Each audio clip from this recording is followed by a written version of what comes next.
Welcome to Blizzard Fire. We hope this video helps fire up your solution. You start by confirming LED strip specs and gathering components, a sound sensor module, suitable power supply, MOSFET or dedicated controller, and basic tools. Connect ground lines first. This prevents floating references and noise. Once done, link the sensor ground to the strip and controller ground so they share a reference. Then make the power connections, positive to the LED supply and negative to the common ground.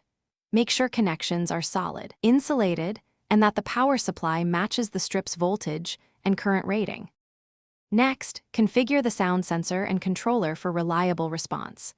Adjust the sensor's sensitivity and filtering so it triggers on beats, not background hiss. Small turns of the potentiometer make big changes. Once adjusted, run the sensor output to the controller input or the MOSFET gate. Add a 10K pull-down resistor to stabilize the gate. Power up at low brightness and clap or play music to tune threshold, attack, and decay so lights follow rhythm smoothly without constant flicker or false triggers.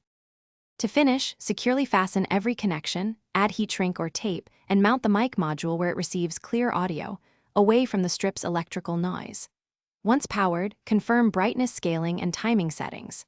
If lights flicker or don't react, first recheck common ground and measure supply voltage under load. Supply sag often causes issues. Then recalibrate sensitivity. If problems persist, probe the sensor output with a meter or oscilloscope, or temporarily replace the sensor or MOSFET to isolate the faulty part. Thanks for watching. If you found this helpful, don't forget to like and subscribe.